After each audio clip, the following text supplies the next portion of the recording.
Uh, I no, feel I like think I'm a that's little. just you. Like, we tend to not mention it, but like whenever we're out shooting for Gooply or something, you kind of just like It's just the max, man.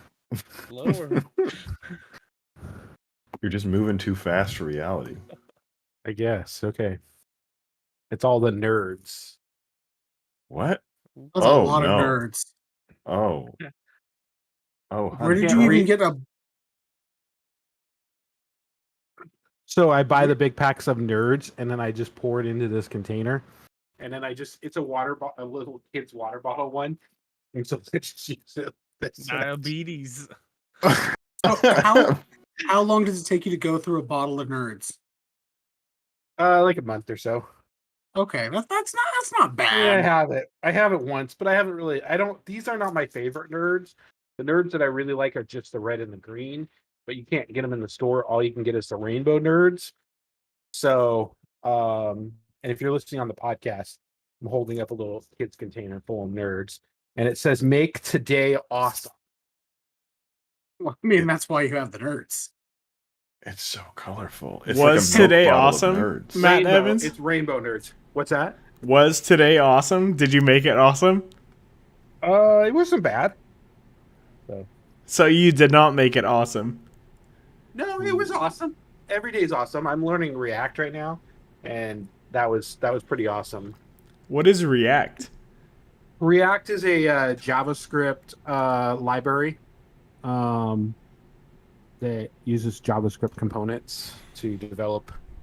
Essentially, you can develop websites with it, and then you can also use the same code base to do mobile app. So it's called React Native. Brings code to one code bank basically to iOS and Android. So, and then you can build frameworks using JavaScript. So you basically build your website in JavaScript, and React just reads it. And that's how you develop like interactive websites that like respond to user input and like are dynamic and change, and you can like update it while users are using it. And who develops React? Didn't you post something? Facebook. Ooh, cringe. Yeah, it's developed in Facebook in 2000. Forget what year. 2015. I think 2017. It became open source. So there's React JS, which is the React version of JavaScript, and then there's React Native, which allows you to build iOS and Android apps with one code base, so that you don't have to do multiple. Facebook newsfeed is primarily built with React. So, and then I think Facebook dating was, but so a lot of companies use dual code base for it. So they'll use Swift in some places, they'll use React Native in other places, stuff like that. So, yeah, so you get kind of a different experience in some places, and then I think Pinterest is built exclusively with Facebook, React Native. And I think the Burger King app, I'm content that the Burger King app is built with it too, because it sucks like no tomorrow. I was about to say, like, the Burger King app that isn't that good. You have like the same problem with it? Glitchy. I saw Matt Carter's eyes roll into the back of his head. I thought he was losing it. Like what? So it's interesting because that Burger King that was over by you was closed for like 2 weeks. It's garbage. And then the one downtown was also closed because we tried to go there a couple times. And I was like, and so I looked online to see if it was open, and it says it was open. But then the one downtown wasn't taking cash or wasn't taking credit cards. And who has cash these days? So I put it in online, but the app just stopped. So yeah, every time I use the app, it's like slow and laggy between like screens and between like sessions of me looking up like what to eat, like burgers, or looking at their deals or whatever. It's just an awful experience. So I literally download it if I'm ever going to Burger King. I download it, do whatever I need to, then get rid of it because I don't want to have it on my phone or support any of their Well, garbage. And It's just you're easy. you're on Android. I'm on Yeah. iOS, and they Oh, both that is suck. surprising. So That that tells me that it is probably React. And I'm not saying that React is garbage, but if you don't do it right, you don't implement it right, then yeah. I'm not saying my React question- sucks. Just all React that I have used sucks. I'm a loyal React sucks so bad, but you're spending the time to learn this crappy. No. React. Don't get me wrong. React doesn't suck. It sucks when Sounds you like a don't bad have investment, Matt. you don't have a It's good just things developer. built on it. React is the most popular JavaScript library out there. So, but if you don't like, and I'm still learning it, but if you don't implement it right, then you get shitty apps. I'm So- a big fan of the burger. I'm a loyal Burger King app user. I use it all the time, and I have never had these problems that you guys are talking about. But then again, Cringe. I order all my garbage food with no problem. Dude, Burger King has the deals though. Yeah, like, for the real. $20 for all that food. Yeah. That's like Yeah. that's insane. There's a Wendy's right down the street from me, and I always order and go pick it up there, especially when I'm on lunch or whatever. And it's pretty quick. Like I put my order in, and then when I get there, I just say make my order, walk in. It's sitting on the counter, just freshly made. Pick it up and go home. Make my order, you slaves. Wendy's is very pog. Wendy's is I feel like- so sick. Wendy's and McDonald's are going the right direction with their technology. Like they have the kiosks, they have apps that I think the McDonald's app works pretty well. I haven't actually tried the Wendy's app. I use the McDonald's app on Bainbridge all the time, and it's very easy to use, and you can go into your favorites and you can select what you need, and just do a recent order. I mean, yeah. So, anyways, I'm just yeah. curious if Tim hates McDonald's because you seemed very distant when we started talking about McDonald's. I don't use the McDonald's app to order anything. I always just drive through and get whatever's on the menu. There's so much hidden discounts in the McDonald's app. Like every Friday, you can get free fries with any purchase. I don't like using fast food restaurants apps. The one exception is Burger King, because you just read them the code and then they're like, they don't ask you any questions. They're like, all right, there you go. And then At McDonald's, you don't even have to read them a code. You just say you're in parking stall 3 and they bring it right out to you. what? Oh, you can't. Okay. But one time I've had one experience where I was this was back in like 2014, sorry. 2014 Taco Bell dropped an app, and they dropped the trailer for their app first, and I was like blown away by this cool app where you can you can customize your food before you get it, and I was pumped. Like I was full on excited for this stupid app. So I went to my local Taco Bell in Linwood, and I tried to do the ordering through the app before going in, but it failed several times. So I kept trying and trying. Soon I realized they all went through, and it charged me $40 worth of food, and I'm like, so then I went into the restaurant and talked to the manager, and it was a whole big deal. This was the first day the app came out, and the manager didn't really know. He didn't know anything about the app, apparently. None of the workers. They all thought I was insane when I came in pointing you charged me money on my phone, and I think they thought I was on drugs or something. But ended up That's besides the point. You're all personally responsible. So I felt like a Karen, so I came in and was easily upset about it, but I was calm. I didn't scream at anyone or anything. But the manager was like, he got off the phone with corporate, and he was like, it'll say you're charged, but you're not actually charged. If the money's still gone in like 2 days, then come back. But otherwise, it shouldn't go through or something because it's still impending. I'm like, okay. And sure enough, he was right. It did cancel itself out like 2 days later. But I've always had a sour taste ever since that one experience using an app a day one that did not work, and I've forever am haunted by that. And then also I have ordered Subway sandwiches using the app, and my wife Zoe is very much against spicy foods, and I like jalapenos on my sandwich, and they've put jalapenos on both of our sandwiches. No. Which is not great. Get fucked. So, I know. So I don't necessarily trust fast food apps typically. Unless it's That's deals. very interesting. Which, if I have to order through the app, I typically won't. If I can order it there in the drive-through with the app, cool. But if I have to give the app my card, I have trust issues. Okay. Well, I mean, it sounds. Apple Pay's the way to go.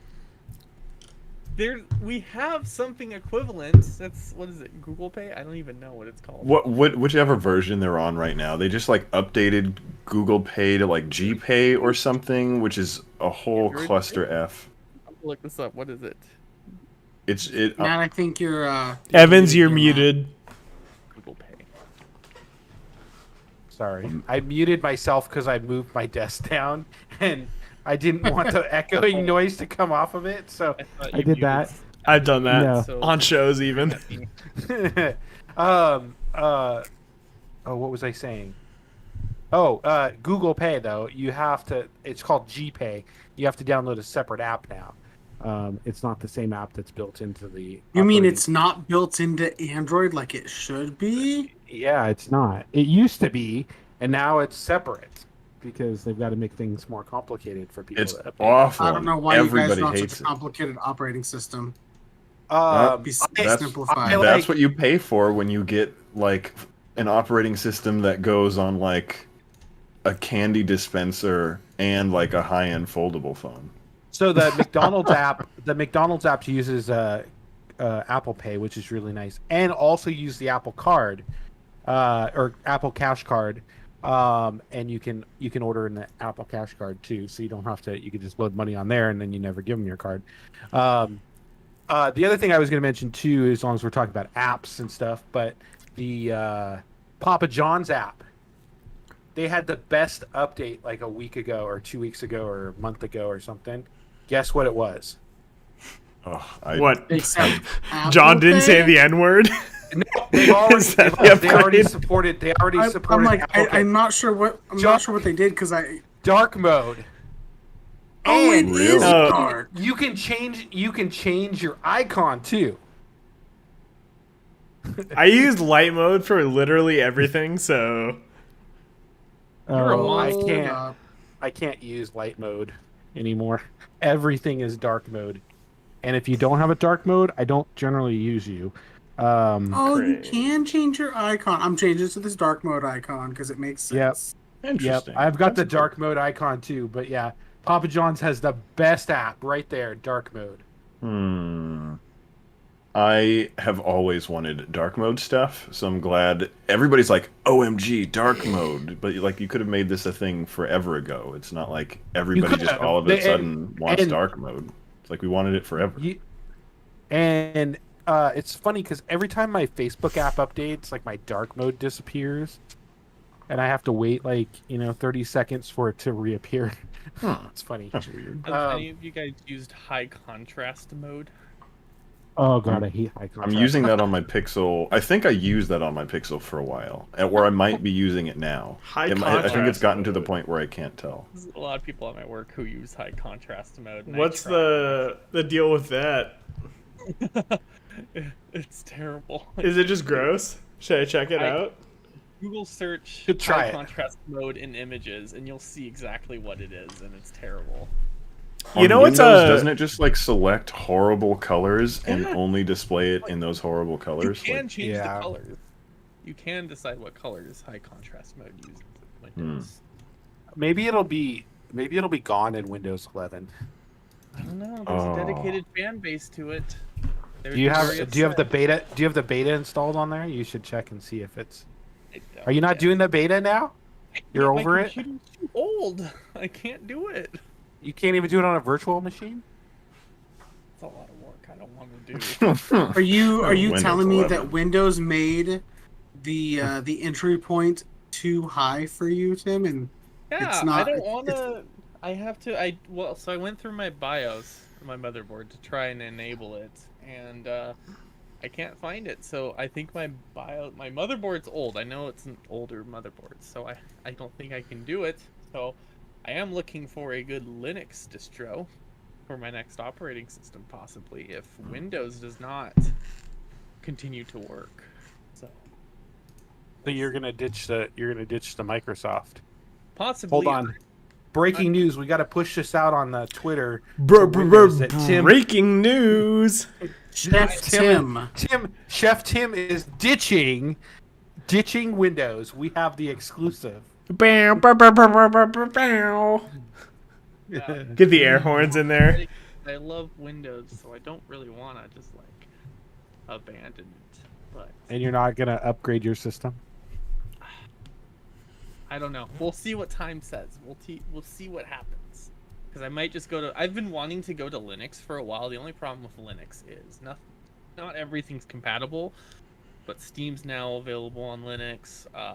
Pretty much all the software I think I need besides like the Adobe Creative Cloud Suite is all on Linux now. So that means I can give away my second license to no, I'm gonna somebody keep else. using it on my Mac. Wait, what is this about a second license? Yeah, I was about to say. No. You got a homie over here in Minnesota. I'd like a license. No. You don't need to go there. I kind of want to. You have to give away. You have to give away your. You have to get back your Windows sweater then, if you go to Linux. No, that was a gift. Yep. No. Nope. Windows- You got to give it back. No, Gotta he give just him wants lying. to You don't wrap have himself to. in good times, in comfortable, memorable times. It's a Christmas sweater, or you know, you want to remember Microsoft opening your present, and oh, it's Microsoft like Windows 95 for Christmas. It's amazing. Nope. You know, one comment that I wanted to bring up on the pre-show, my AirPod Pros, those things are so fucking sick. My AirPod Pros have been so insanely good. I cannot believe that they only cost $180 when I got them at Target. Like, what an insane that's piece not of the technology. That's not the original price, but yeah. Yeah, I wouldn't have bought them for the original price. Have you tried But spatial audio on them yet? absolutely, I have. It's so insanely Amazing. good. It's Life-changing. mind blowing. Why are they so good? It's because it's Apple. Well, Come on. Oh, about to Apple say. fucking sucks, dude. But those AirPods are insanely good. He just said the Apple sucks, except for the AirPods. I'm just kidding, Tim. If you're listening, I apologize. Sponsor us. You don't want to lose our unofficial sponsorship. Give us free things. But no, I love those AirPods so much. They are so good. Speaking, since traveling is opening up, Apple released their new MagSafe charging case or charging battery pack. But guess what I did? That thing is really thick. Bought a- Oh So my is it god, Anchor? that's hideous, Anchor dude. Why did you do that? That's so gross. Well, it's because not it'll like MagSafe It's charge. not like, yeah, it'll MagSafe my charge my phone, but it's not like I'm gonna walk around talking on it all the time with it. It's just to charge it when I need an extra charge, and I don't want to plug in a cord and have the cord hanging down and have to worry about carrying around a cord and a battery pack and everything else. It's just one thing I have to. I really wish I could say a nice thing about that, but that was just so gross. Hey, it's utilitarian. It's not aesthetically pleasing yet. It's, It is. It's too thick. Don't get me wrong. It is not something that I like, and it's not something that I do. But if I do start traveling, and stuff like that, and I'm using hotspot data all the time, True. my battery is just going to die. So Yeah, true. having, so just and a lot of times when I'm going to use it, it's just going to be sitting on the counter because it's mostly for hotspot data or, for traveling and stuff like that. But I wish I would have had that when I was camping. That would have been nice. yeah, you should have ordered it. I had a regular power bank with me that was corded to my phone, but the second day when I was walking around the camp area with like a power bank and a cord in my phone, it was just a little cumbersome. So having something like that where I basically am carrying one unit that's magneted together would have been easier. Because this is what I normally walk around with, and it's How well does it hold on? I hate that. Oh, it too. holds. Or are you talking about the charger? Oh yeah, do that with the charger, please.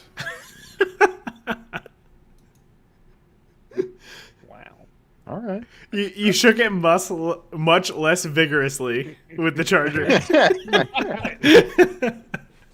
Okay. All right. So Apple released theirs.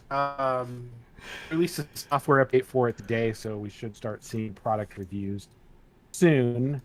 It would have been nice if Tim Cook had sent us a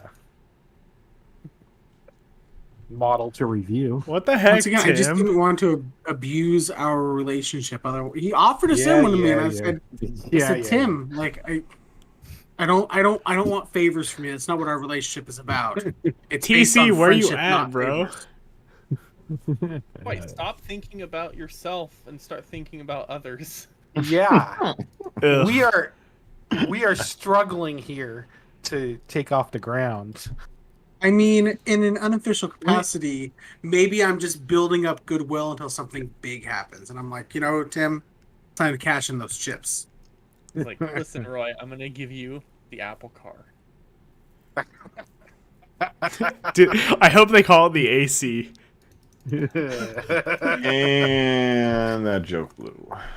All Oh, and just like time the for AC does. It's time for the show. It's time for the show. All right, gamers. Roll that intro. Any last words? Nope. Bought an espresso machine. It's great. All right. Oh, Great. Glad we can end on that. get an ice machine to go with it. Do. Clear.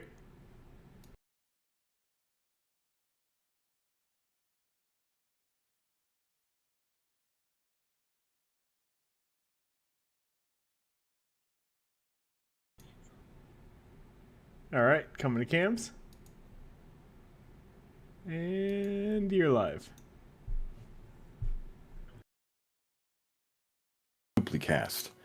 We're live right now on Twitter, Twitch, Facebook, and YouTube. If you can't make our live show, we have an audio-only version, and you can find that on all your favorite Android and iOS podcasting apps. With us tonight is iPhone Jedi Matt Evans. Hey, Matt. Greetings. Also joining us is iMac connoisseur Roy Slapinski. Every time Matt does that, I can't help but think about that scene in Return of the Jedi when Luke goes like that to R2D2 to signal the whole lightsaber thing. That's all I think about. I don't know. Yeah, I need to get a lightsaber that just jumps into my hand when he does that. Just get your iPhone like your iPhone in your hand. But good evening. Also joining us is host of Cooking with Tim, Chef Tim Van Claveren. Hey, Tim. Hello. And directing the live stream tonight is Joe Meacham. Big thanks to Joe. How's it going, Joe? Hello. Why doesn't Joe get a cool intro? I don't know. Being a live director of the entire Gooplycast seems pretty cool. Yeah. But As far as my how should we Tinder evolve? bio goes, as long as I'm called the director, like I'm set. We're good. All right. No I'll problems have to out come up here. with something that merges director with like. Oh, okay. Award-winning live director. Call me a Fortnite producing director. That sounds really bougie. We're good on that. Fortnite producer and live stream director Joe Meacham. Hell yeah. Sure, What's yeah. up, gamers? Yeah. So tonight we're going to be talking about Nintendo launching their OLED Switch and Valve's new Steam Deck, a Switch competitor. Not to get them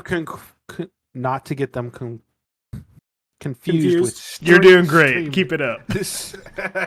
Stream Deck. I don't know anybody who would get those mixed up. Yeah, neither do I. Do you think they did it on purpose, though? Real talk? Like, I don't know, but when Tim mentioned our topic idea in the Slack or in the Discord channel, like that's the first thing that I thought of, and I didn't read it clearly enough. So it's my dyslexics, but Let's just say there's going to be a lot of disappointed children this Christmas Yes. morning. Oh, yeah. shit! a lot of Fortnite streamers are gonna be very sad when they wake up. So kids out there, if you guys are wanting to put this on your Christmas list, make sure you put a URL shortcut from Valve. there on there. Yeah. Whether it's a Stream Deck or a Steam Deck. Yeah, Let's make 'cause sure that vice both, versa, both are. you could end up with the wrong. I mean, Oh, I want to be the poor kid that asked for a Stream Deck and gets a Steam Deck. If you get the wrong thing, we'll give you a mailing address for Gooply. You just send it our way. We'll make sure Yep. it finds a good home. Yep, we'll verify it, donate it if we can. We'll give you a tax write-off. It'll be it'll work out. And hey, some people might want the Stream Deck, and it's really just a difference of one letter. Steam Deck, Stream Deck. Anything could happen. They both look kind of similar. They're both black pieces of plastic with some type of thing that you press on the front. It's easy to get mixed up for a parent, I think. Can I ask y'all a unrelated question to any of this? What was the Christmas present you woke up to that made you the happiest? For me, my Macintosh. I know, big question. My first Mac. Your first Mac. Yeah. For me, it was the Xbox 360 in Christmas of 2009. Hell yeah.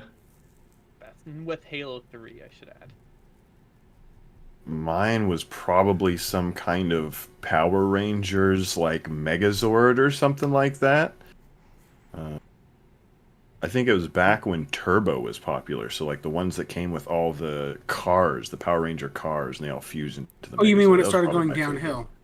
I loved everything up until they went into space. And then I was Turbo was like- when it started to fall down for me. Like Zeo was fantastic. The original was Zeo was good. fantastic. Turbo was mediocre. Space was bad, and it just got worse. So then, I feel like a Roy, lot what of was people yours? hated the kid. Yeah. Growing up, probably the best present that I got on Christmas that I was so excited for was the Sega Game Gear. Oh yeah, that's good. I think mine was I woke up to like maybe 7 or 8 packs of Yu-Gi-Oh cards in my stocking, and I just I lost it. It was too good. But anyways, Stream Deck, Steam Deck. We're talking about So, game things. If you probably can't already tell, this is a complicated podcast. Like our first topic, we veered off from fairly significantly because, well, it's Nintendo, and sometimes they disappoint people. So who here knows what the OLED Switch is, or want to talk a little bit about it? And if you don't know before that, would you like to kind of imagine what a new Nintendo console might be? Well, so I know what the Nintendo Switch is, but so I'm assuming the OLED is just a screen replacement. That's Absolutely. all that's really changed with it. I will just be flat up front that I haven't gamed since in like 6 years. Like outside of playing Nintendo, or like on my iPhone, I guess that kind of counts. But outside of that, I haven't really gamed. I haven't played with a Nintendo Switch. I know a lot of people that want Nintendo Switch. My previous housekeeper was trying to get one for a long time. They were all sold out around Christmas time, so it's so I get the concept of it. I just like, and I'll be honest, like the last Nintendo system that I had was the Wii, Lots of and people had I the Wii, incredibly and I popular console. and I loved it. Like I Yeah. even had like the old retro Nintendo games for it, and stuff like that. And I had a custom controller that you basically put your Wii controller in, and it turns it into like a regular controller. But that's kind of my thing in gaming, handheld wise. Um, Probably the Game Boy outside of my phone. Oh wow, okay. So Like I like for can't. hardcore console gaming, that you remember the Game Boy era maybe, and then if you do any gaming now, it's just kind of like maybe your phone. Yeah, and it's my phone, and mostly it's I play Nintendo Run on there still. I play Mario Kart on there.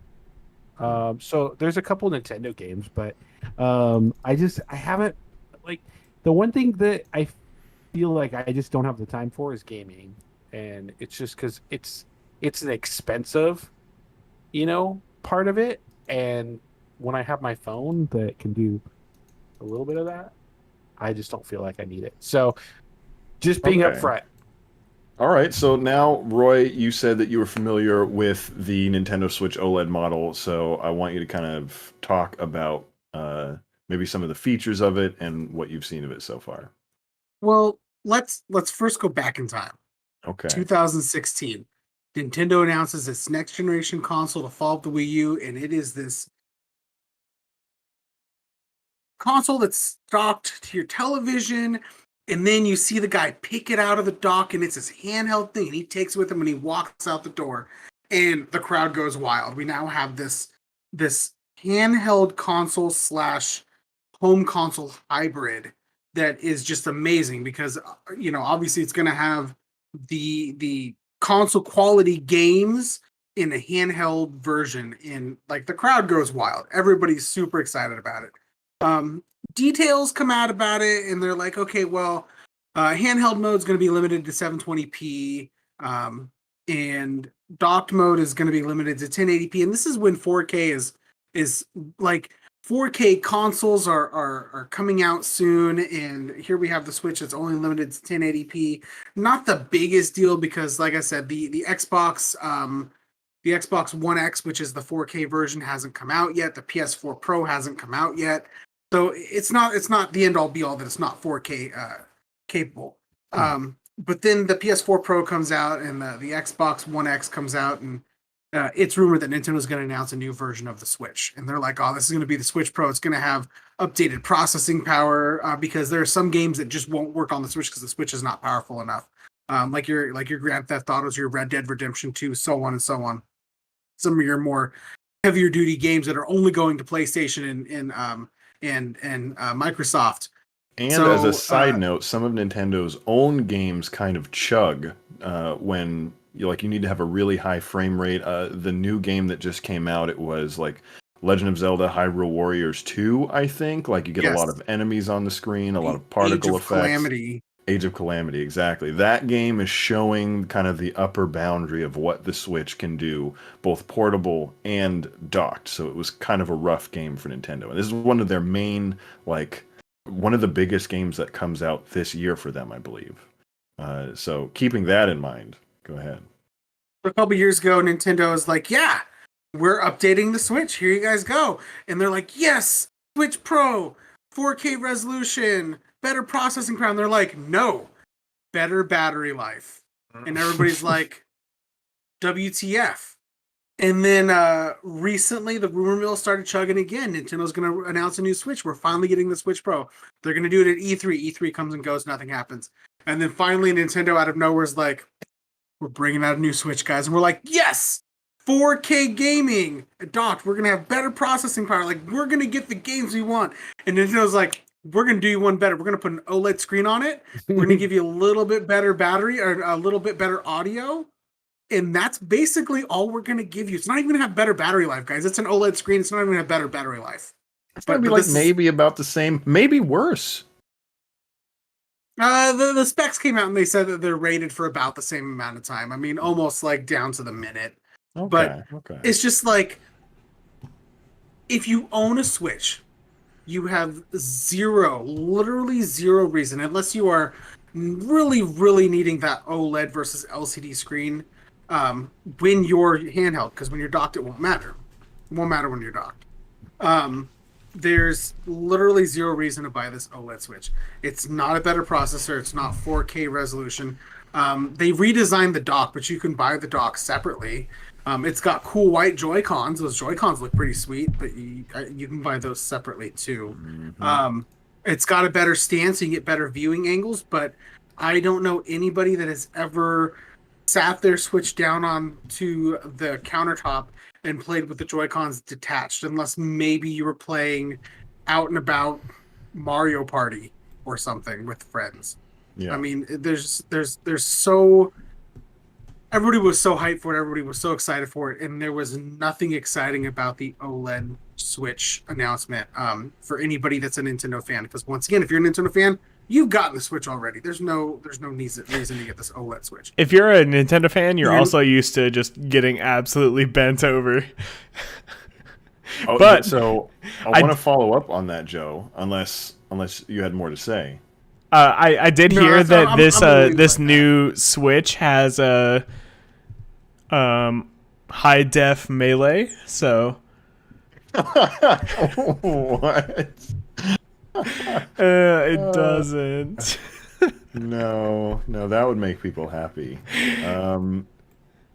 So, like, the kicker to all of this is that basically starting, I think, literally in like January, Bloomberg, the like news website, has been reporting on these rumors that kept ramping up what the new Switch was going to look like. It was going to have an AMD processor of some kind. It was probably going to have a better screen. It was going to have like 4K capabilities, and all of these things just seemed to make sense for launching like a Switch Pro. And that's what other console makers do. They release a 1.5 version of their console about halfway into the life of their system, and then you see a bump in sales. And usually the Pro is maybe the cost of what the original system was, maybe a little bit more. But Roy, do you remember how much the OLED Switch is and how much the standard Switch is? Isn't the OLED? Is it $349 or is it $399? I can't remember. It's $349.99, and the regular Switch. And the original Switch was $299. Yeah, like it's $50 more for this OLED more. Screen. An OLED screen, a slightly better stand, a LAN port for all the online support that Nintendo gives to their games, and then Fuck off. I think slightly more storage or something. Oh, it does have it has 64 gigabytes of onboard storage. Don't get me wrong, like I'm all for OLED screens. Looking back on it, I was thinking to myself about this. I was like, the Switch doesn't already have OLED? Because when the Switch came out, OLED screens were, they were already the thing in phones. Like the iPhone 10 had already come out. Samsung had already been doing OLED screens at this point in time. Mobile devices in OLED. I mean, hell, the PS Vita had an OLED version at this point in time. I mean, had an OLED version back in, 2013, 2012? Roy, Yeah. that's insane. It's just, it baffled my mind that it did. I'm like, what does it have? Does it have an LED screen, like a regular LED screen? No, it has an LCD screen. It's just LCD. But yeah. I mean, at the same time, you're playing on a small screen. I mean, whether it's 720p or not, I mean, it's the screen's so small. It's not the biggest deal into the world. Because if you're concerned about how good things look on your gaming console, you're gonna hook it up to your television because that's where it's gonna matter the most, on the bigger screen. I feel that them putting the OLED into the Switch OLED is to cater to the handheld people, but I feel like they already catered to the handheld people when they brought out the Switch Lite. When they made the Lite Switch can't be dropped. even. It is.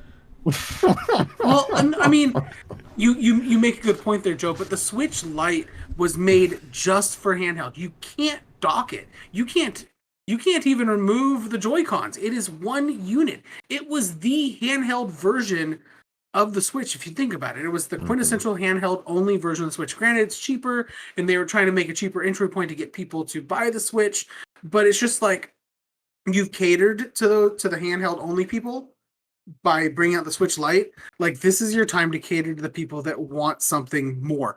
Not only that, but you bring out a more powerful Switch and you make games that run only on this Switch Pro, and you're gonna get a bump in sales from that as well. Well, Like, here's the thing that I'm taking away from all of this. Like, I mean, I feel like we're ratting on Nintendo right now, and like it just it amazes me at how much like people, you know, have waited in line for Switches during the holiday season and stuff like that, and Nintendo, you know, like it doesn't feel like they're listening to their audience and their customers.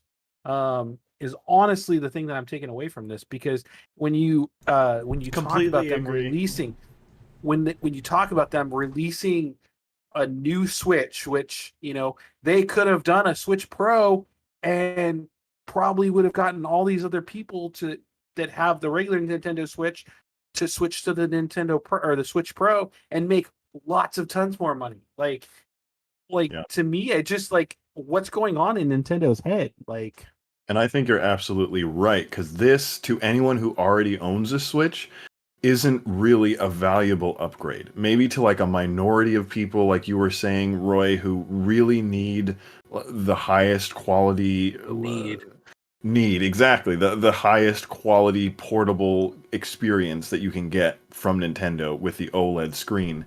Maybe it's worth it. You sell your current Switch and then upgrade to this, and then you have great portable Nintendo gaming. But not really, because none of the internal hardware is better. It might just look slightly real question. How many times have y'all seen somebody else play a Switch not connected to the dock? So because I do like, a considerable amount, whether you're in the airport or on a plane or like in a hotel or something, you go to like a video game tournament or something. It's very easy if you're in the Nintendo sphere to see people playing it undocked. So that's why the Switch Lite makes sense. The Switch itself makes sense.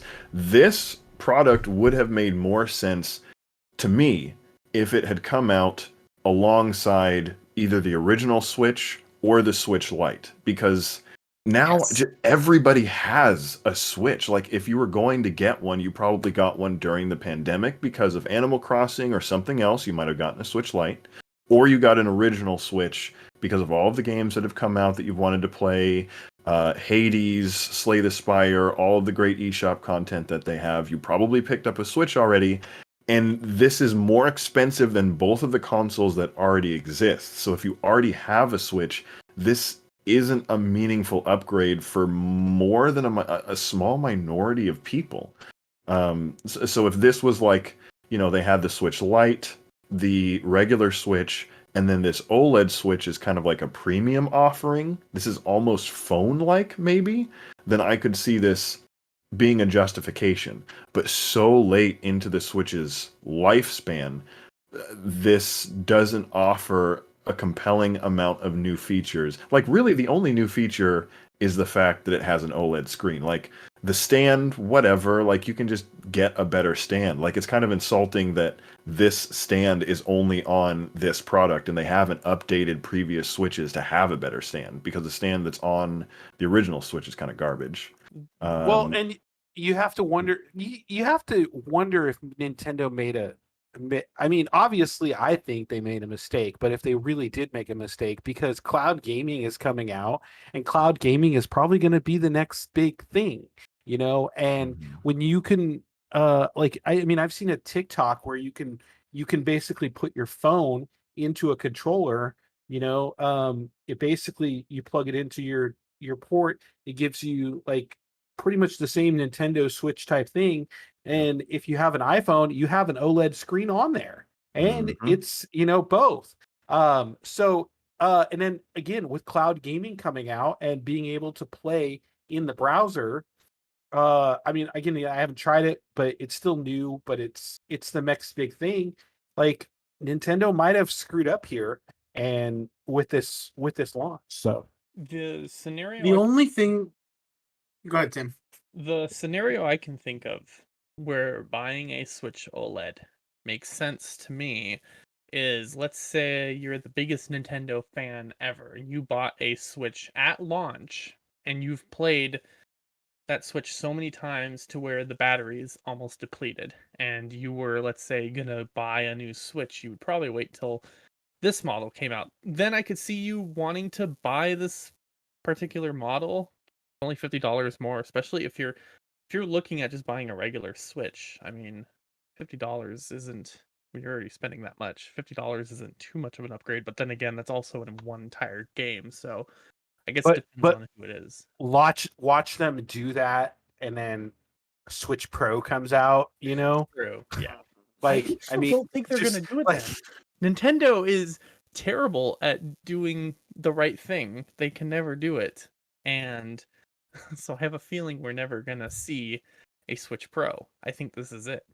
There's one So thing you're that I right. wanted to say about the maybe Switch Pro kind of situation. So back earlier this year, Nintendo was asked directly, or I think it was like an investor call or something like that. They were asked, like, do you have any new plans, or do you have any plans to release a console anytime soon? And their answer was like, yeah, we got like an Animal Crossing Switch coming out, we got a Mario Switch coming out or something like that. And they were like, we have no plans to release a new Switch of any kind, like a brand new Switch or whatever, an updated version, anytime soon. And then, like 6 months later, they announce this OLED Switch, which it's like, well, you kind of said you had no plans to announce a new or release a new Switch, yet within the same year you announce and plan to ship a new Switch. It would kind of be ridiculous if Nintendo also said the same thing recently, that they currently have no plans to release a new updated version of the system. But I agree that it would be kind of ridiculous if, like, next year we see a Switch Pro or something like that. So, like, The only so again, I just go back to this. Like, where is Nintendo going with their console? Like, I mean, Like Roy in has an answer. 2014. Back, I have a possible answer. If you remember back in, it was 2014, 2015 when they brought out the new Nintendo 3DS. That was the one that had the upgraded processor. It had the amiibo functionality, and they released like 2 games that would work only on the new 3DS. One was Hyrule Warriors, Fire Emblem Warriors, and then like some like I think it was Xenoblade Chronicles, like the remake or something yes, like that. that was the other Yeah. one. And they worked only on the new 3DS. They would not work on earlier 3DSs. They would not work on the 2DSs that were out at the time. And I remember talking to the Nintendo rep a few months later because I'm just like, they released this new 3DS and it has better computing power and it loads games faster. Like it loaded games faster. Like I remember playing Smash Brothers on the 3DS and the load time on that was horrendous. And then the new 3DS comes out and the load time on that was better. Plus you got the amiibo functionality. Like it was Gross. yes, it was awesome.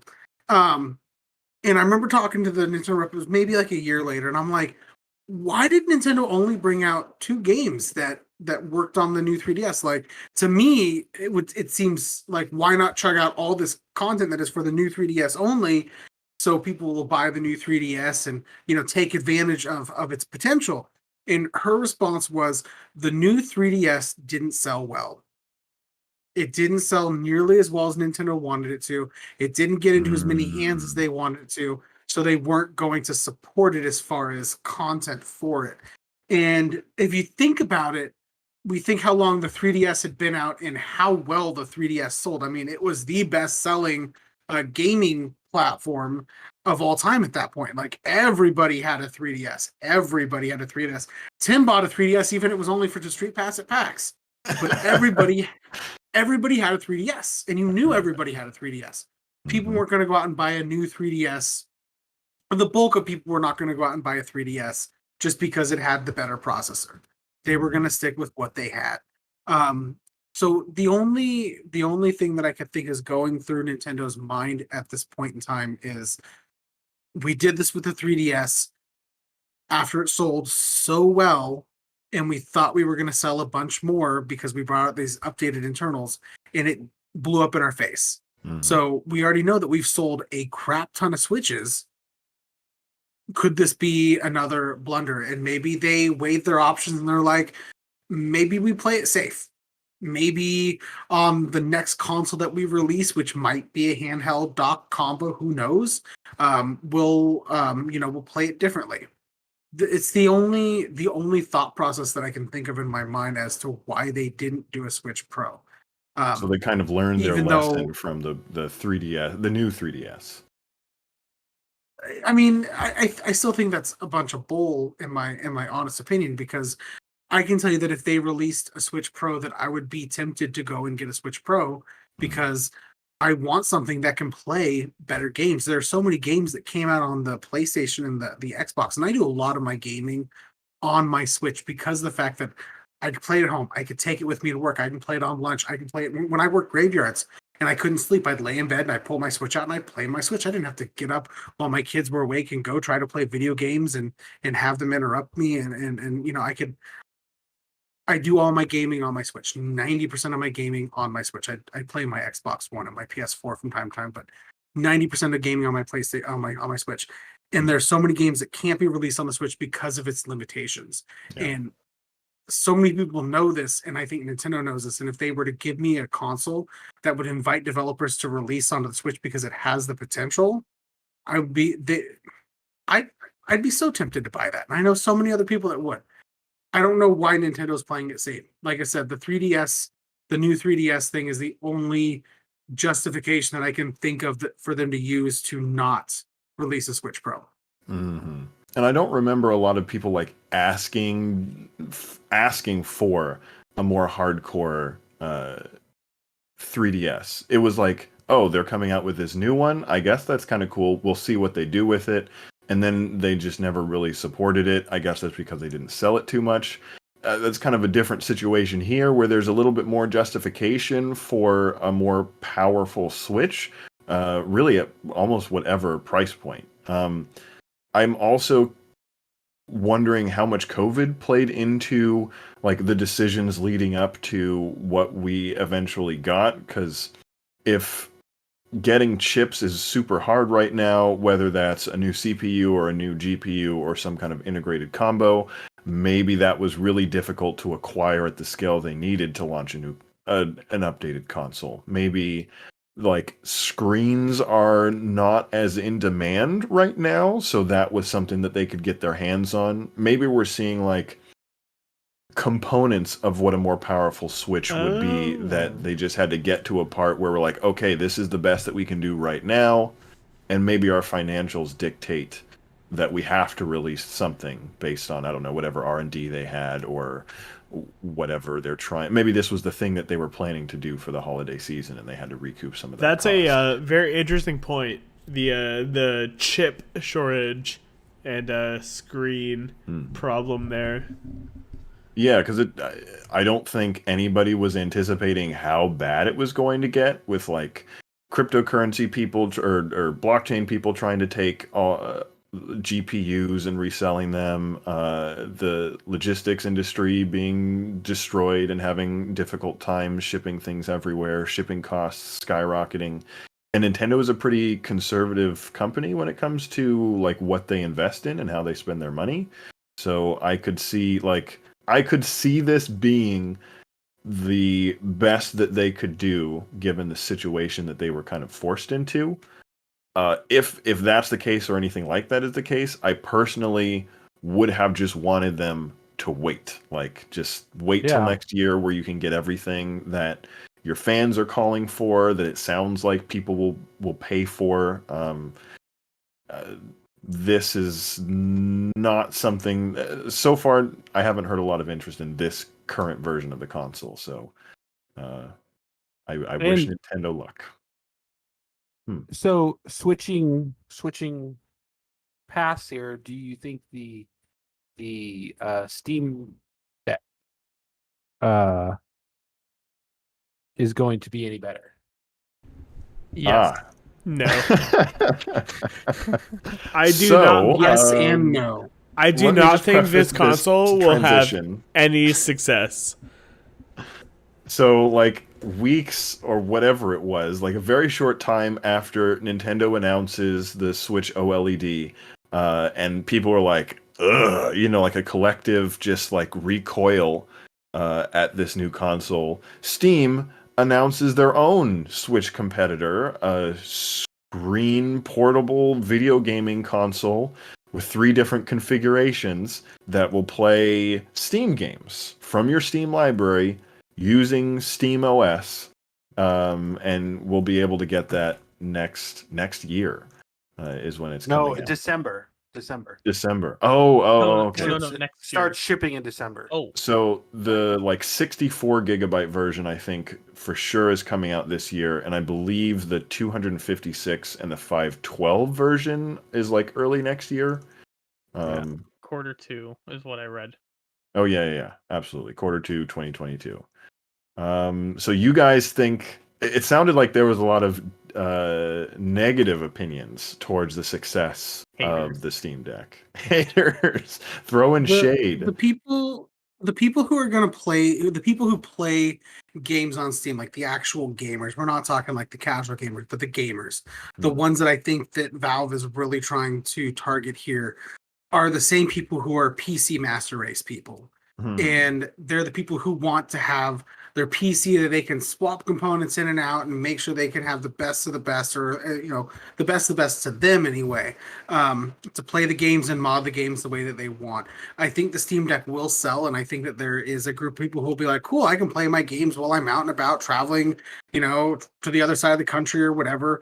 But I feel that the audience that uses Steam, that Valve was trying to target with this, are like, no, I game on PC for a reason. I don't game on a console. I game on a PC for a reason, and I don't want a console. I want my PC. I want my keyboard. I want my mouse. I want the way that I play on my computer, the way that I play it, and that's the only way that I want it. Like I said, I think that it'll sell. I think there's a very niche audience for the Steam Deck versus any other console that comes out. And not necessarily your PC. like, yeah. I was just gonna say your PC gamers are PC gamers at heart. They're not console gamers. And I mean, I would imagine that Tim would agree with exactly what I'm saying. These people are not looking for a console; they're looking for a PC.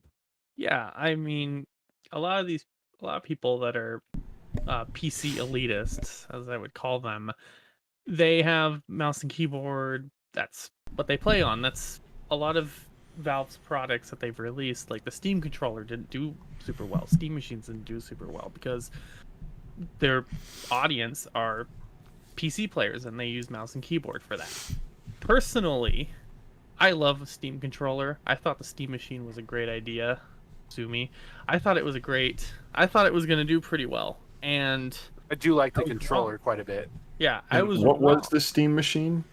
The Steam machine was when Valve released Steam OS, which was Linux, and they worked with a bunch of PC manufacturers. Which was Linux. Yeah, They released. Yes. They worked with. It released Linux. Hey, Linux. They worked with a bunch of PC manufacturers to release hardware like Alienware, MSI. What other ones am I thinking of? I cannot remember. iPower. There were a bunch of different manufacturers that came out with their own PCs, and you could choose from any one of them on their websites. The thing that I noticed looking at that is it was very confusing to the consumer because there were all these options and they all had different specs, and a lot of people just want a console that they can buy and set up and it's going to run the same. They don't want to, this game's only going to last you'll be able to play this game. Next year's game will not work on it because it's not powerful enough or anything like that. That was, I believe, the big thing that was causing people to not want to get the Steam machine. And it was very complicated as well. And then depending on what games ran on it and not, that kind of a And then also Valve kind of just abandoned SteamOS for a while. As for this, I personally, I'm very excited. I'm not going to buy one just because I think it's a very hefty price to get into one, especially $400 for the 64 gig model. 64 gigs is not a lot of storage. You can It's do nothing. You can Real question. Expandable though. Yeah, but Tim, expandable storage. Yeah. you say 400 is a lot of money, but how much do you think the dolls in your backdrop cost? Those are all gifts. Yeah. True In- gifts, I'm sure. I think Tim's point was that's the entry point for the base model. Yes, and then Which also, is- while yes, you can expand the micro SD storage. I was talking with some of the guys in IT that I work with, and that storage is not going to be fast enough to run a lot of games off of. It's not going to be fast enough. If you were to actually want to buy one of these, I would recommend getting the NVMe one, or either of the NVMe ones, which is bringing it up to 3 or 530, which I don't know if a lot of people are going to spend $530 on a handheld console. If I had the money just laying around, sure, I would, but I don't know if people are going to do that. I want this to be successful because I really like this idea. I like this idea of this console, and I want Valve to continue making it, and I hope people actually buy it. But I don't know if no one's going to go into, your average consumer is not going to go into Fred Meyer wanting to buy this off the shelf. It's going to be a very particular group of people, like Roy was talking about, are going to want this. That's interesting because you have, like you were saying, you have the 256 gig version, which is $530. It comes with faster internal storage, larger storage, which is important more for the PC gaming space than for the console space. Maybe that's not 100% true, but I just feel like there's more mods, more updates, more ability to expand PC games than there are console games. So I feel like if you're going to have some PC-like experience, you want the most storage that you could possibly get. So the 512 gigabyte version for $650 seems to make the most sense to me, since you'll have a great portable console, ideally, and then Steam games tend to be cheaper than... Oh, I guess that's not even true anymore, because Steam games are like the same price as the console versions now. They just happen to go on sale more. So, like, I think over time, buying this will be cheaper than buying a console.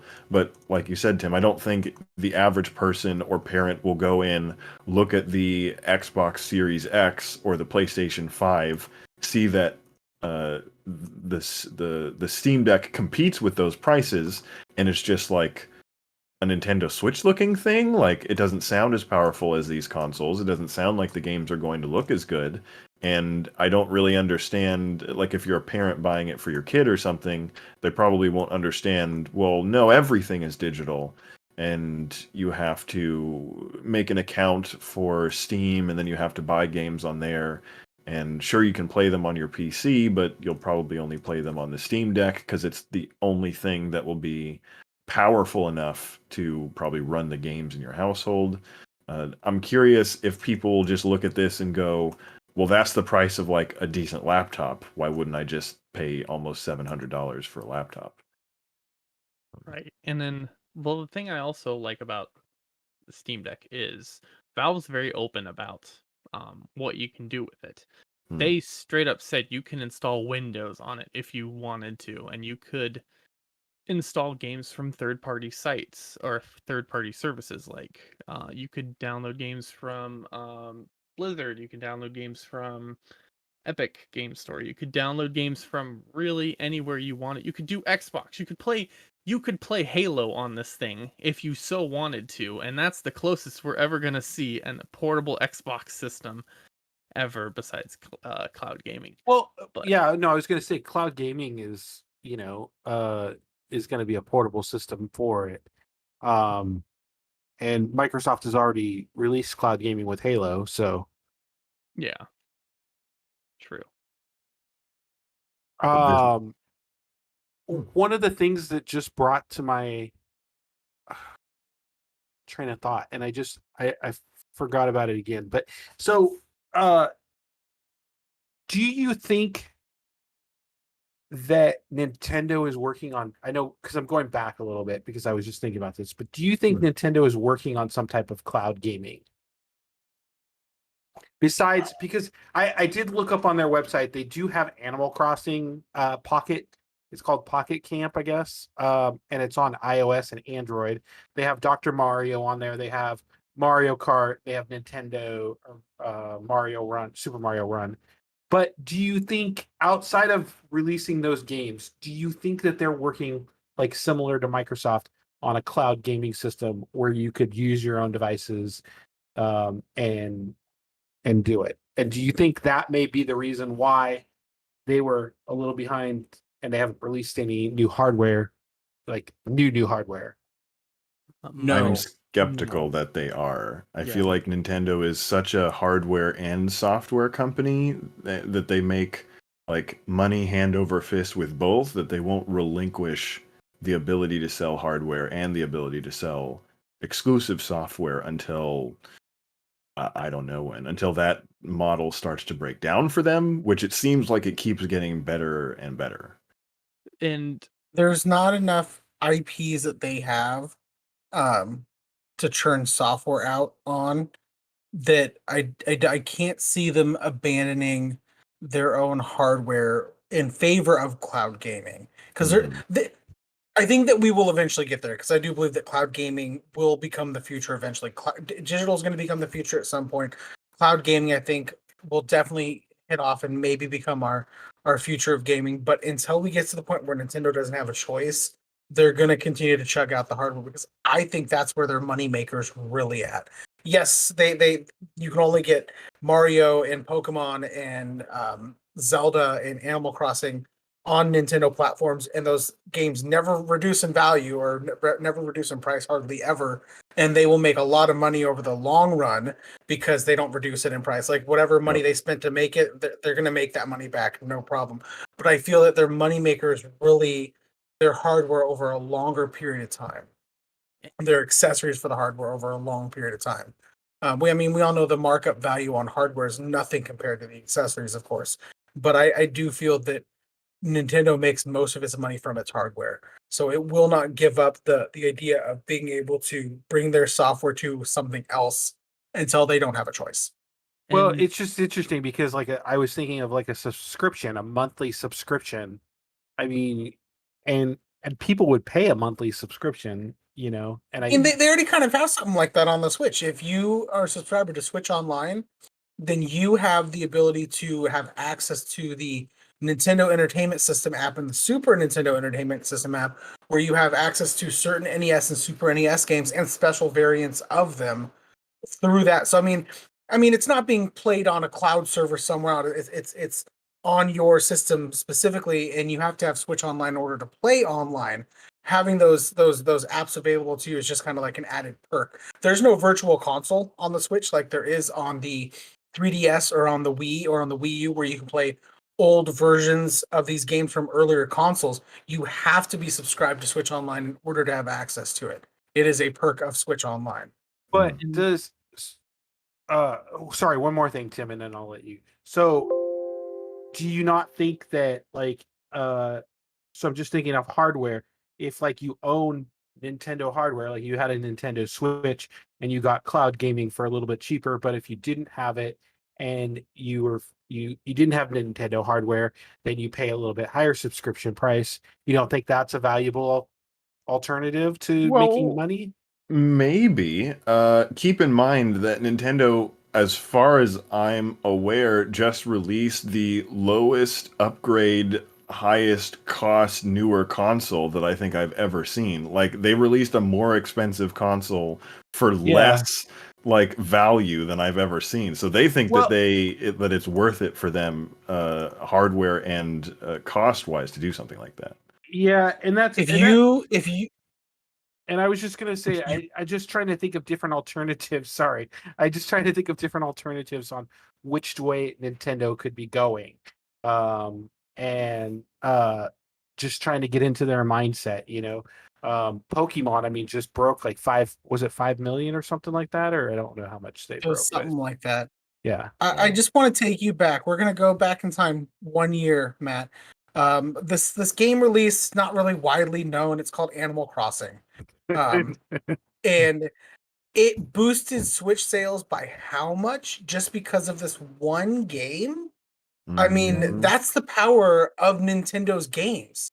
That's how much people want certain Nintendo games. When Pokemon first released on the Switch, a lot of people bought a Switch just because that's the only place they could get Pokemon.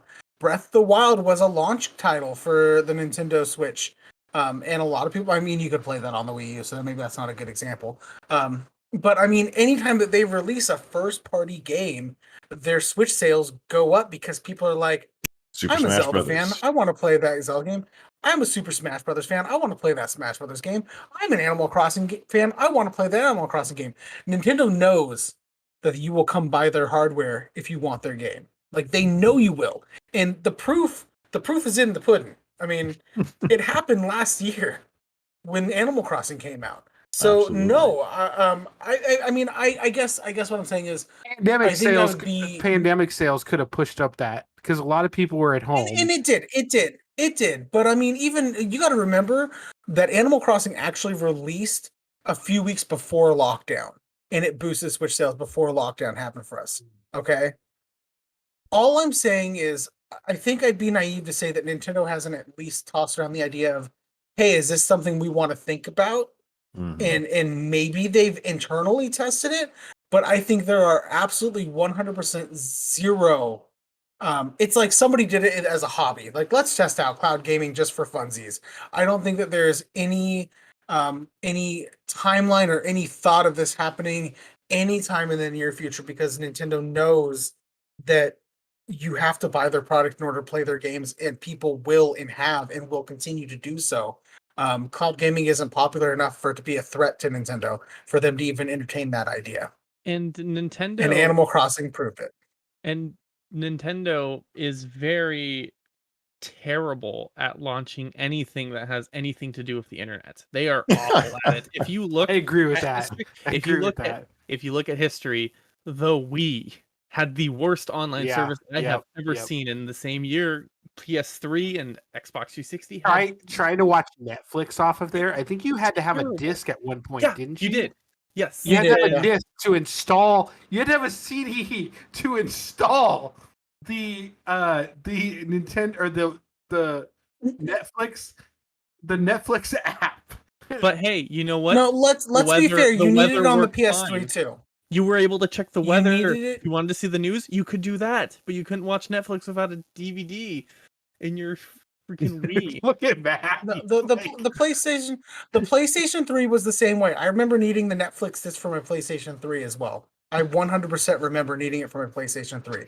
It was the same way for Sony. I can't say about Microsoft because I didn't have it for Microsoft. I didn't have a Xbox You 360. didn't need it for Microsoft because you could download it, but from Yeah, but the from PlayStation 3 could like solve protein folding problems. Like I'm fine Yeah. putting a That is disc in that. very Like true. it's doing something Yeah. other than anyways. But Yeah. so Nintendo, they did that. I don't know anything about the Wii U, so I can't really comment on the Wii U. But Garbage don't. It's just as bad. I've heard, yeah, I've heard that. I mean, the but- Switch isn't even better. You can't even voice chat over the Switch. No, You have to use a its mobile stupid phone app You have to use a dumb app, and then the app doesn't even on your phone. On Yeah. your phone, not even on the Switch. On your phone. And Wait, then you guys aren't selling me on a Nintendo Switch. there's so many things. Also, Look, you play it for the games. the eShop has not been updated since Yeah. launch. It is the same stupid user interface. Nothing has been changed. Nintendo doesn't know how to run an online platform at all. I don't think they can figure out how to RDP over a computer in there. And I guarantee you their IT department is useless when it comes to anything. I don't think they've ever heard of a server, and I don't think any of them knows what they're doing. Mm. Tim, how do you I'm still waiting for how do you real themes. feel about this? Because I'm Right? like, So, Daggers Tim's thrown. on a roll. I We don't should have think- we should have done this podcast out in front of Nike or North Nintendo Bend, outside headquarters. headquarters in North Bend. We should have done this outside there. start Set up a little harassing table. employees. Set You up a know little what? table out there. Gooply Cast performing live. No. The only reason why I bring that back up because it's like I just like I really like Zelda, and to be able to play that on a mobile platform in cloud reality would be really fun. Like it took them so long to release Mario Kart on the iPhone, Yeah. and It's like still a mobile Mario Kart. It's not even really Mario Kart. it isn't, but it's still fun to play. Like when I'm sitting in an I airport, don't disagree, but it's or not. sitting It's on a not the bus. real Mario Kart experience. You're right. You're right. That was But- Nintendo's choice to do something like that. yeah, but it's still some fun thing. And I don't know about this Animal Crossing. It's pocket, garbage. Pocket Camp. Yeah, but they it released doesn't- it. Like, why didn't you just release a real Animal Crossing? Why'd you release this? See, Well, they and there's know I want you to Dr. go to there's- the console. Yeah, there's Dr. Mario too. So we'll see. Hmm. I mean, I haven't played that, but that might be interesting to try too. But just my thoughts on cloud gaming because I feel like I don't know. Like Nintendo, I don't know. I feel like Nintendo is a ways behind, but obviously at the same time they're not because they sell a lot of hardware during the holiday season, like Roy said. You're absolutely right. They're behind, like graphically, hardware wise. What they have is great game design and great character experiences and IP that people are maybe a bit nostalgic about and continue to pay for. And they have a model that we've all been trained to just kind of accept, which is why I think the Steam Deck is very interesting because it's kind of more what you're looking for, Matt, where it's maybe not necessarily a cloud experience, but you have your Steam library and you have the ability to install Windows and you have this dedicated hardware that everybody's going to be able to have conversations about.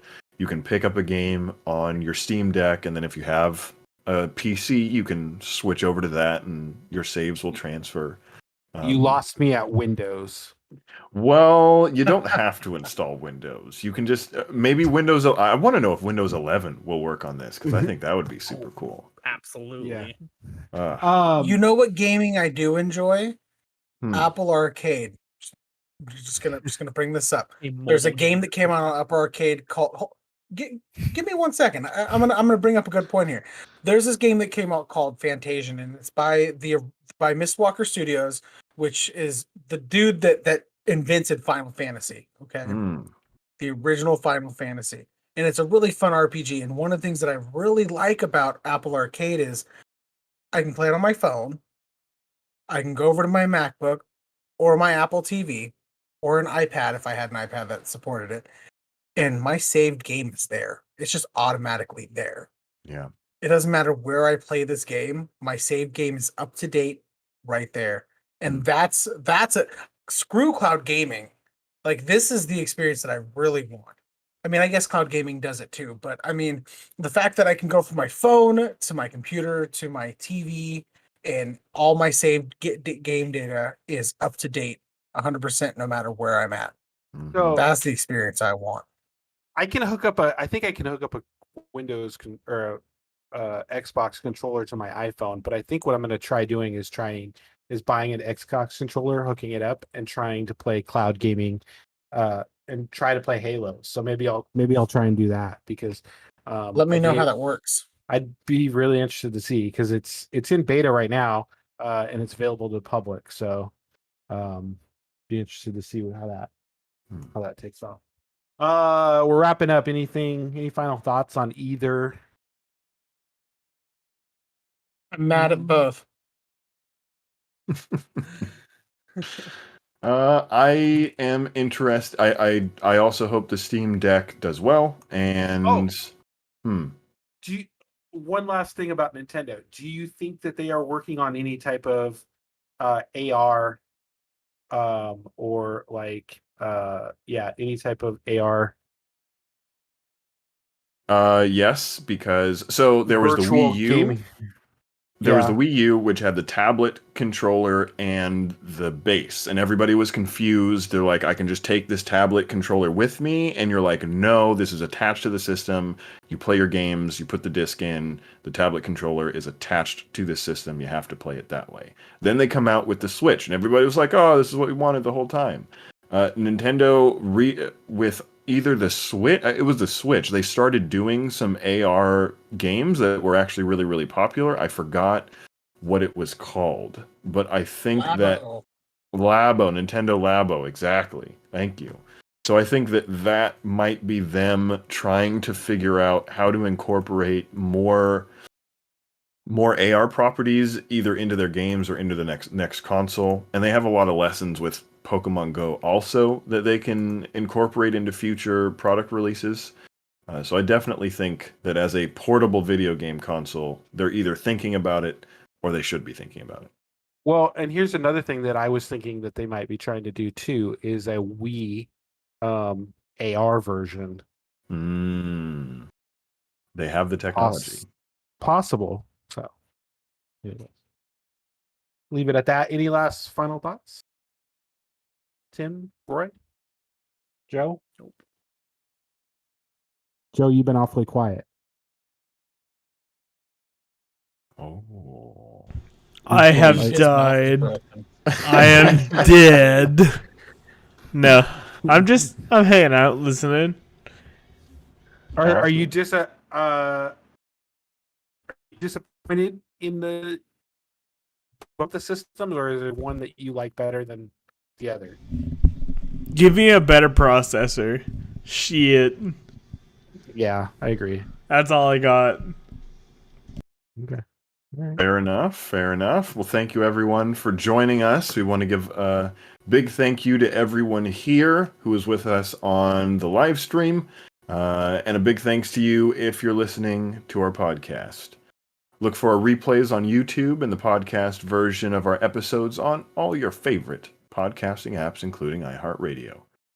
Follow us on Twitter and like us on Facebook so that way you'll get notified when we go live with the show and you can join in, and also for when we share new tech-related content. I've been your host, Matt Carter.